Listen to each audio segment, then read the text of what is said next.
नमस्कार, आपका स्वागत है फटाफट खबरों में। मैं हूं आपके साथ भावना रनौट। आज हम लेकर आए हैं हरियाणा के हर छोटे बड़े शहर की सबसे तेज और ताजा खबरें। तो चैनल को सब्सक्राइब कीजिए और वीडियो को कहां से देख रहे हैं कमेंट बॉक्स में बताएं।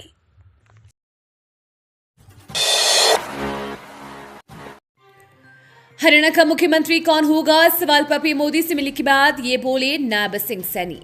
हरियाणा में बीजेपी की शानदार जीत के बाद नायब सिंह सैनी ने नई दिल्ली में प्रधानमंत्री नरेंद्र मोदी से मुलाकात की। उन्होंने बीजेपी राष्ट्रीय अध्यक्ष जेपी नड्डा से भी मुलाकात की। आज हरियाणा भवन में वो राज्य चुनाव प्रभारी और केंद्रीय मंत्री धर्मेंद्र प्रधान समेत कई बड़े नेताओं से मुलाकात भी कर सकते हैं। इस दौरान सरकार गठन को लेकर चर्चा की संभावना है। वहीं पीएम मोदी से मुलाकात और अगले सीएम को लेकर जब उनसे सवाल किया गया तो नायब सिंह सैनी ने कहा कि ये संसदीय बोर्ड तय करेगा। दिल्ली एनसीआर में आसमान छू रहे टमाटर प्याज के दाम, सब्जियों ने बिगाड़ा रसोई का स्वाद। इस बार अच्छी बारिश हुई है तो इसकी वजह से सब्जियों की कीमतों में तेजी देखने को मिली है। प्याज और टमाटर के साथ साथ हरी सब्जियों के दाम आसमान छू रहे हैं। टमाटर 100 रुपए प्रति किलोग्राम बिक रहा है। दूसरी ओर आलू जहां 35 रुपए किलो है, प्याज के दाम 70 रुपए किलो हो गए हैं। अगर हरी सब्जियों की बात करें तो कई बाजार में शिमला मिर्च 130 रुपए किलो, तुरई 60 रुपए किलो बिक रही है। सब्जियों की कीमतों में तेजी आने के बाद आम जनता के लिए रसोई का बजट संभालना मुश्किल हो रहा है। हरियाणा की बंपर जीत के कारण बीजेपी में आ सकते हैं ये गंभीर बदलाव। हरियाणा में भारतीय जनता पार्टी ने बहुत कठिनाई लड़ाई बड़े पैमाने पर जीत ली है। बीजेपी अपनी जीत को लेकर यहां खुद आश्वस्त नहीं थी। शायद यही कारण था कि चुनाव प्रचार के अंतिम दिन तक जान लड़ा देने वाली पार्टी वोटिंग से 2 दिन पहले अपने हाथ खड़े कर लिए थे। पीएम नरेंद्र मोदी, गृह मंत्री अमित शाह आदि ने भी हरियाणा में 2 दिन पहले पैकअप कर लिया। फिर भी भारतीय जनता पार्टी ने जैसा प्रदर्शन हरियाणा में किया वो अपने आप में मिसाल है। पार्टी की जीत के कई कारण हो सकते हैं और कांग्रेस की हार के भी कई कारण हो सकते हैं। सबके अपने अपने तर्क हो सकते हैं, पर भारतीय जनता पार्टी की ये जीत पार्टी में कई बदलावों को ला सकती है। ऐसा बयान आज तक के इतिहास में नहीं सुना। चुनाव आयोग ने खड़गे को लिखी चिट्ठी में ऐसा क्यों कहा? हरियाणा चुनाव में गड़बड़ी के आरोपों को लेकर चुनाव आयोग ने कांग्रेस अध्यक्ष मल्लिकार्जुन खड़गे को पत्र लिखा है। कांग्रेस ने आरोप लगाया है कि चुनाव नतीजों के दौरान वोटों की गिनती जानबूझ के कम स्पीड से की गई। वहीं कुछ नेताओं ने तो ईवीएम तक पर सवाल उठाए हैं।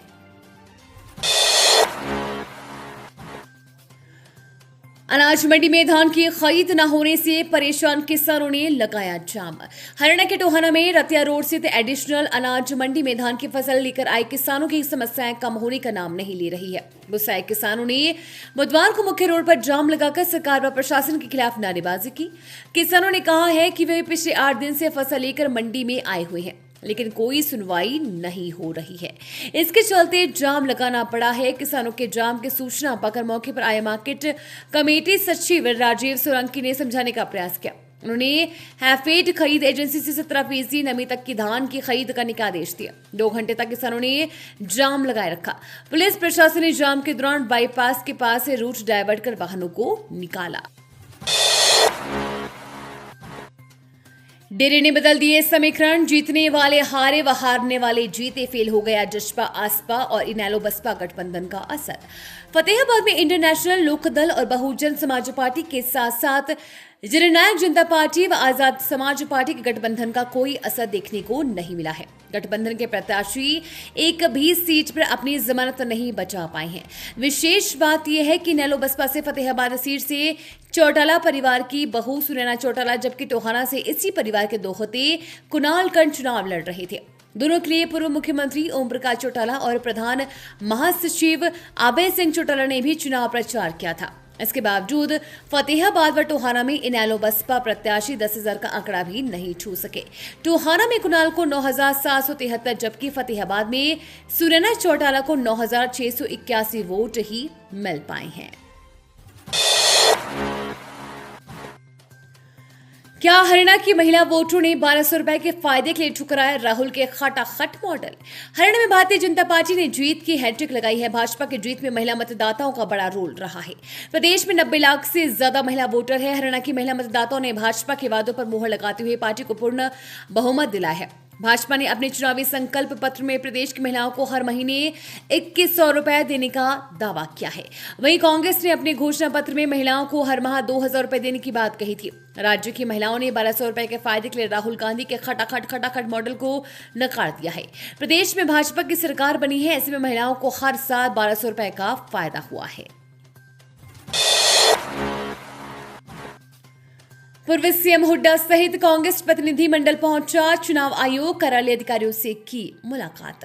हरियाणा के पूर्व सीएम और कांग्रेस नेता भूपेंद्र सिंह हुड्डा दिल्ली में चुनाव आयोग कार्यालय पहुंचे। उन्होंने हरियाणा विधानसभा चुनाव नतीजों के संबंध में कांग्रेस प्रतिनिधि मंडल के साथ एसीआई अधिकारियों से मुलाकात की। कांग्रेस नेता पवन खेड़ा भी दिल्ली में चुनाव आयोग कार्यालय पहुंचे थे। हरियाणा विधानसभा चुनाव नतीजों को लेकर कांग्रेस की आपत्तियां हैं, जिन्हें लेकर चुनाव आयोग के अधिकारियों से मुलाकात की गई है। हरियाणा में और मजबूत हुई बीजेपी। 2 निर्दलीय विधायकों के बाद अब सावित्री जिंदल ने भी दिया समर्थन। हरियाणा के चुनावी नतीजों में बीजेपी को बड़ी जीत हासिल हुई है। इस बार आज नतीजों ने एक बार फिर सबको चौंका दिया। प्रदेश में बीजेपी तीसरी बार सरकार बनाने जा रही है। 48 सीटें जीतने वाली बीजेपी प्रदेश में और मजबूत होती जा रही है। बीजेपी के विधायकों की संख्या अब 50 के पार हो गई है। 2 निर्दलीय विधायकों के समर्थन के बाद हिसार से चुनाव लड़ी सावित्री जिंदल ने भी बीजेपी को समर्थन देने का ऐलान कर दिया है। इसमें अब बीजेपी के विधायकों की संख्या 51 हो गई है। हरियाणा में बीजेपी को मिली लीड तो झूम उठा शेयर बाजार। सेंसेक्स ने लगाई 600 अंकों की छलांग। हरियाणा और जम्मू कश्मीर में हुए विधानसभा चुनावों के परिणाम लगातार आ रहे हैं और जैसे जैसे ये सत्तारूढ़ पार्टी के पक्ष में आते जा रहे हैं, इसका सीधा असर भारतीय शेयर बाजार पर दिखाई दे रहा है। हरियाणा में जहां बीजेपी जबरदस्त लीड बनाए हुए हैं, तो वहीं जम्मू कश्मीर के रुझान भी सकारात्मक नजर आ रही हैं। इसके शेयर मार्केट पर असर को देखें तो सुस्त शुरुआत के बाद जैसे ही भाजपा ने सीटों पर बढ़त बनानी शुरू की, तो सेंसेक्स निफ्टी ने भी दौड़ लगा दी।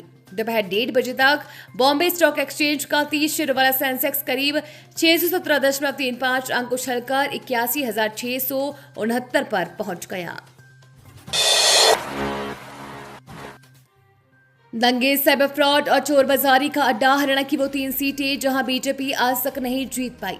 हरियाणा में एक बार फिर विधानसभा चुनावों में बम्पर जीत हासिल कर भारतीय जनता पार्टी सरकार बनाने जा रही है। ये जीत 2 मायनों में काफी खास है। पहला ये कि हरियाणा के इतिहास में बीजेपी पहली पार्टी है जिसने जीत की हैट्रिक लगाई है, और दूसरा ये कि 2014 और 2019 के मुकाबले 2024 में बीजेपी को सबसे ज्यादा 48 सीटें मिली है। हालांकि बीजेपी ने भले ही जीत के कई रिकॉर्ड बना लिए हो, लेकिन हरियाणा का एक इलाका ऐसा भी है जहां देश भर में कई कारणों से कुख्यात है, और यहाँ की 3 सीटों पर बीजेपी अभी तक खाता नहीं खोल पाई है। बाइक सवार 3 आरोपियों ने रेहड़ी चालक की छाती में मारी गोली, घायल। हरियाणा के कैथल के गड़ी पाडला रोड पर बाइक सवार 3 आरोपियों ने एक मोटरसाइकिल रेहड़ी चालक की छाती में गोली मार दी, जिससे वो गंभीर रूप से घायल हो गया। सूचना पाकर पुलिस मौके पर पहुंची और आसपास के लोगों के सहयोग से युवक को इलाज के लिए नागरिक अस्पताल पहुंचाया, जहां पर उसका इलाज चल रहा है।